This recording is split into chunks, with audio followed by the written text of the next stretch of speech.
Que foi esse segundo episódio da série Loki, hein? Vem comigo que eu vou te mostrar tudo o que foi revelado na cara e o que ficou subentendido. É depois da vinheta.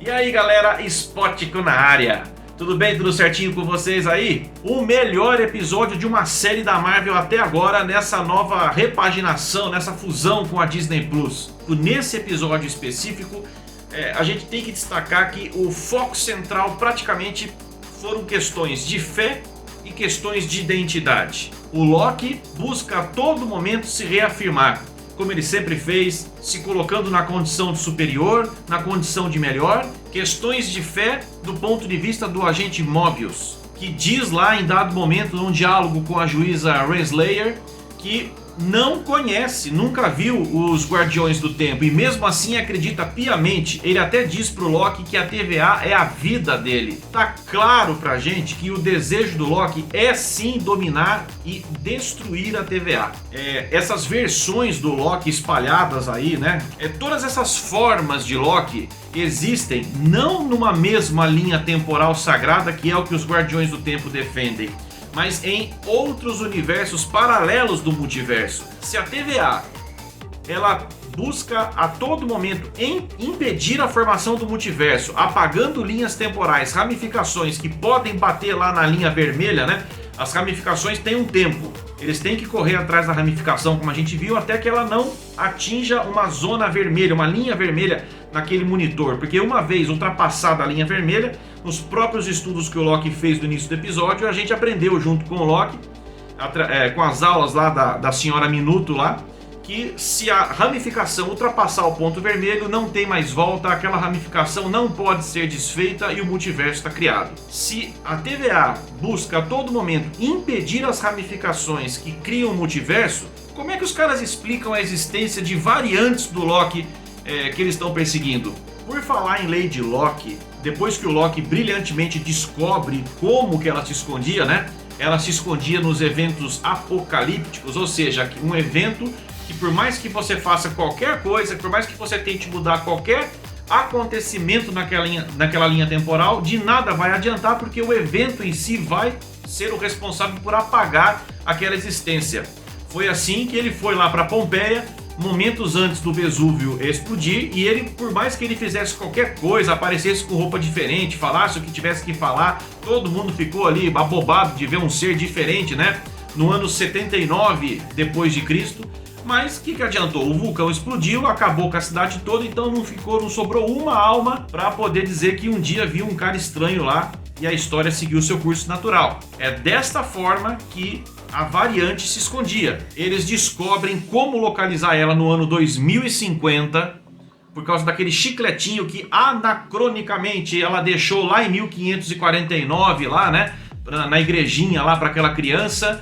Eles vão parar então dentro de uma loja de departamentos chamado Roxxcart. E a Roxxcart, na verdade, na série, é uma derivação do conglomerado Roxxon, que, dentre todas as suas atividades, a principal delas é a indústria do petróleo, né? A Roxxon Oil, uma empresa que inclusive trabalha se pauta por ações ilícitas para se enriquecer. Então, dentro dessa loja de departamentos, finalmente o plano dessa suposta Lady Loki, ela é revelado. Todas as cápsulas de reset, né, todas as cargas de reset que ela roubou ao longo das incursões dela, dos agentes da TVA, ela espalhou em vários pontos do mercado. Quando ela ativa aquilo, cada cápsula começa a entrar em processo de explosão para apagar uma linha do tempo, mas ela envia aquelas dezenas de cápsulas para pontos diferentes. A gente viu ali pelo monitor da Ravonna que ela mandou para Portugal, para o Japão, para fora da Terra, para Titã, que é o berço lar do Thanos.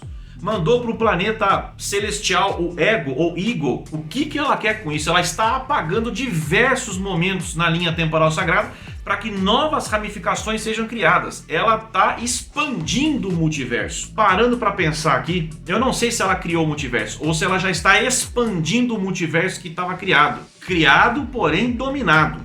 Eu disse no começo, os caras vão ter que explicar como é que variações do Loki existem ao mesmo tempo por aí, se o multiverso estava controlado. Então não está tão controlado assim, porque senão a gente não teria variações do Loki. Agora, quem garante que realmente ela é a Lady Locke? Na versão espanhola da série, na hora que os créditos estão passando, a atriz Sofia Di Martino, que interpreta essa suposta Lady Locke, ela é apresentada nos créditos como Sylvie. Sylvie Lushton existe realmente nos quadrinhos e ela tem uma relação direta com o Loki. Sylvie Lushton nos quadrinhos, só para você entender, ela mora em Oklahoma e quando os Asgardianos vêm para a Terra, um belo dia ela acorda com todos os poderes de uma outra Asgardiana que se adotou para si o nome de Encantor, onde um dos poderes principais, além de telecinese, teletransporte, mas um dos poderes principais da Encantor, essa Asgardiana,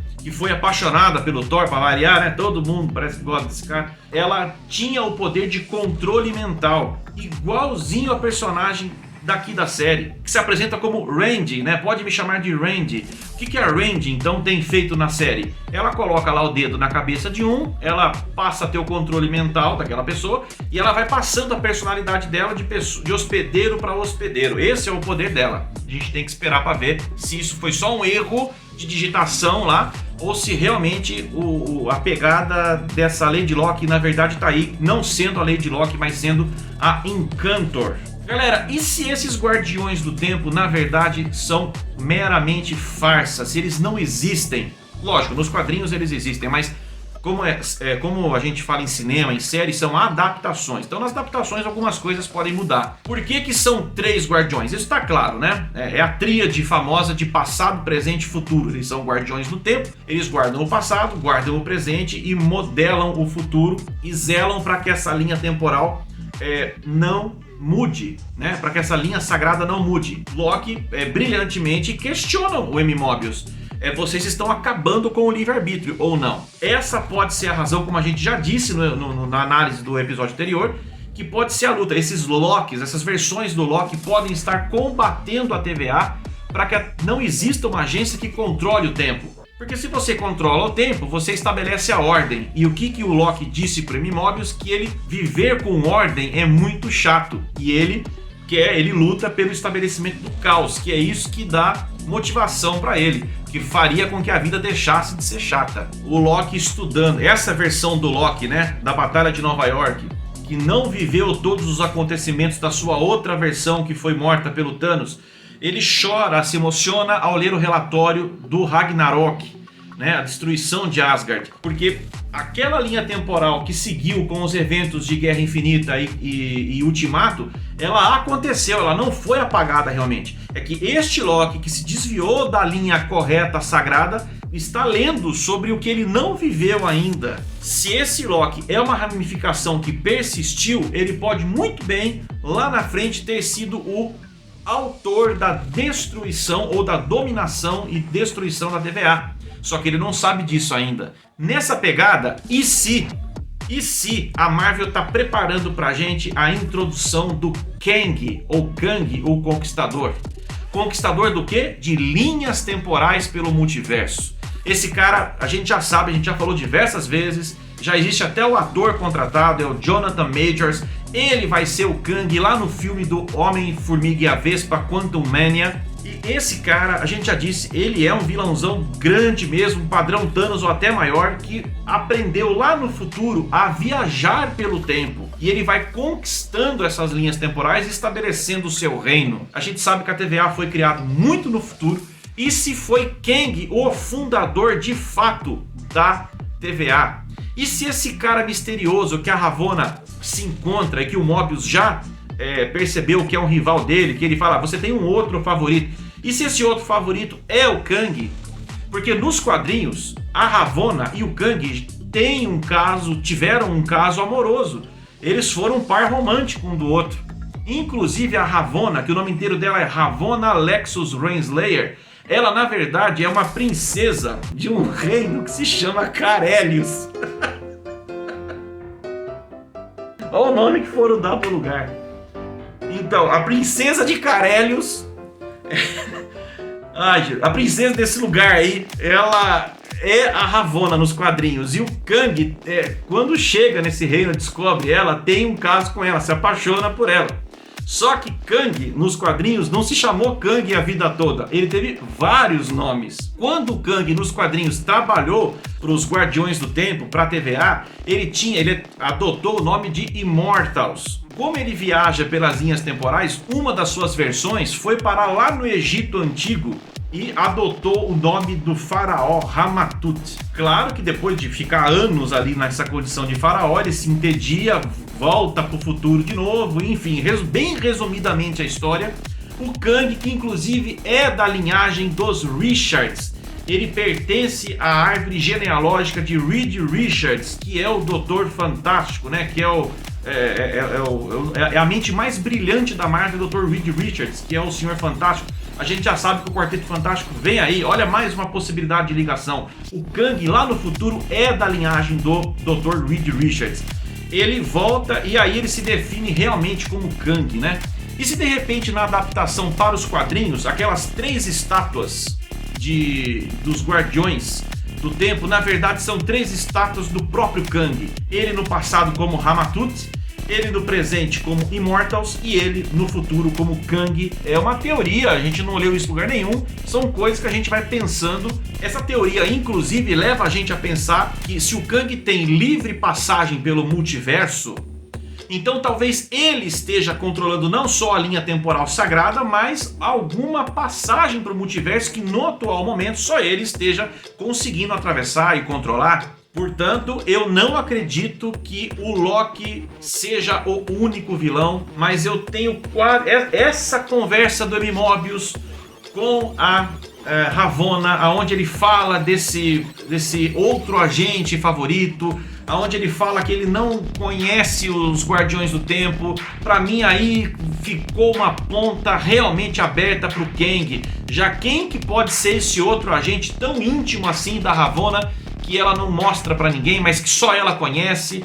Quer dizer, pra mim, olha, eu tô quase cravando que é o Kang mesmo que vem aí pra frente. E pra infelicidade e tristeza do nosso querido M-Mobius, eu acho que ele vai descobrir no final da série que esses Guardiões do Tempo realmente não existem e a fé dele vai cair por terra e sabe-se lá o que ele mesmo pode fazer contra a própria TVA, já que ele vai perceber que aquela entidade que ele devotou a vida inteira é na verdade uma farsa, não é nada daquilo que ele pensou. Fica uma dica aqui do Spótico para você. Se você quiser entender toda essa complexidade que está chegando no universo da Marvel aqui nesse momento, se você não está muito acostumado com viagem temporal, com multiverso, com 3 versões de uma mesma pessoa que existem ao mesmo tempo, né?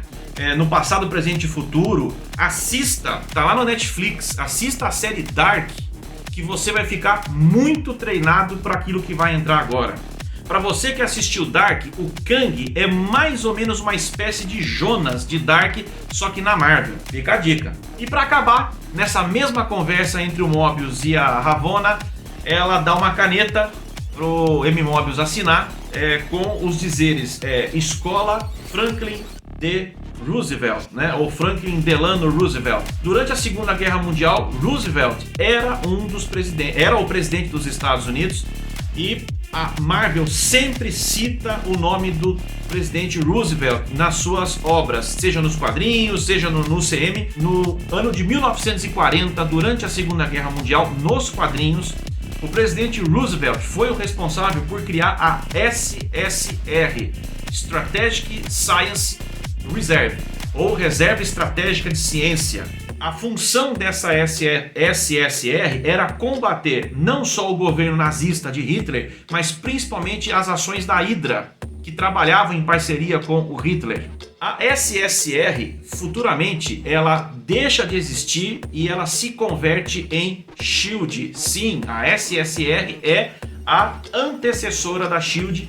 Então vejam aí a importância dessa caneta aqui. Eu não me espantaria se de alguma forma o presidente Franklin Roosevelt aparecesse aí na série, representado por alguém nas viagens temporais da TVA. Bom galera, essa foi a teoria de hoje. Será que o Kang é o grande responsável, é o grande cara que está por trás da TVA?